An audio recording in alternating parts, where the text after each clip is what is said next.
திருவண்ணாமலை அண்ணாமலையார் கோவில் அருகே ஆங்கில புத்தாண்டை ஒட்டி கிரிவலம் செல்லும் பக்தர்களுக்கு நாள் முழுவதும் தொடர் அன்னதானம் வழங்கும் நிகழ்ச்சியை முன்னாள் அமைச்சர் எஸ் ராமச்சந்திரன் தொடங்கி வைத்தார். கிழக்கு மாவட்ட அதிமுக சார்பில் முன்னாள் நகர்மன்ற உறுப்பினர் தயாளன் ஏற்பாட்டில் நடைபெற்ற இந்த நிகழ்ச்சியில் பொதுமக்களுக்கு நலத்திட்ட உதவிகள் வழங்கப்பட்டது. இதில் கழகத்தின் முக்கிய நிர்வாகிகள் பலர் கலந்து கொண்டனர். மயிலாடுதுறை மாவட்டம் பூம்புகார் தொகுதிக்குட்பட்ட செம்பனார் கோயில் ஒன்றியத்தில் உள்ள பல்வேறு ஊராட்சிகளைச் சேர்ந்த திமுக, அமமுக, விசிக உள்ளிட்ட கட்சி நிர்வாகிகள் 50க்கும் மேற்பட்டோர் அதிமுகவில் இணைந்தனர். எடுத்துக்காட்டி பகுதியில் மாவட்ட கழக செயலாளர் எஸ் பவுன்ராஜ் முன்னிலையில் அவரது இல்லத்தில் மாற்றுக் கட்சிகளிலிருந்து விலகியவர்கள் தங்களை கழகத்தில் இணைத்துக் கொண்டனர். அப்போது கழகத்தின் முக்கிய நிர்வாகிகள் பலர் உடன் இருந்தனர். திருவள்ளூர் மாவட்டம் பொன்னேரி அடுத்த பெரும்பேடு கிராமத்தில் உள்ள அருள்மிகு ஸ்ரீ முத்துக்குமாரசாமி ஆலயத்தில் ஆங்கில புத்தாண்டையொட்டி அதிமுக சார்பில் பக்தர்களுக்கு அன்னதானம் வழங்கப்பட்டது. முன்னாள் சட்டமன்ற உறுப்பினர் சிறுனியம் பலராமன் பொதுமக்களுக்கு அன்னதானம் வழங்கினார். இதில் கழகத்தின் முக்கிய நிர்வாகிகள் பலர் கலந்து கொண்டனர். கன்னியாகுமரி மாவட்டம் ராணித்தோட்டம் அரசு போக்குவரத்து பணிமனை முன்பு விடியா அரசை கண்டித்து அண்ணா தொழிற்சங்கம் பேரவை மற்றும் கூட்டமைப்பு சங்கங்களின் சார்பில் வாயிற் கூட்டம் நடைபெற்றது.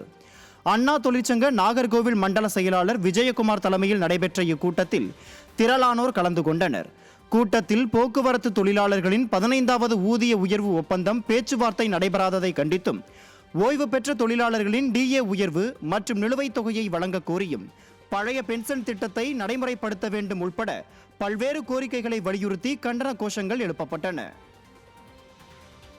தருமபுரி மண்டல அலுவலகம் முன்பு விடியா அரசை கண்டித்து அண்ணா போக்குவரத்து தொழிலாளர்கள் சார்பில் போக்குவரத்து மண்டல செயலாளர் லட்சுமணன் தலைமையில் கண்டன வாயிற் கூட்டம் நடைபெற்றது.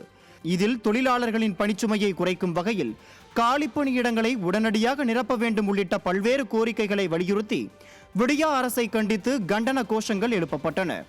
வாயிற் கூட்டத்தில் பாப்பிரெட்டிப்பட்டி எம்எல்ஏ கோவிந்தசாமி, அரூர் எம்எல்ஏ சம்பத்குமார், பேரவை துணைத் தலைவர் கோவிந்தராஜ் ஆகியோர் கலந்து கொண்டு விடியா அரசை கண்டித்து சிறப்புரையாற்றினர்.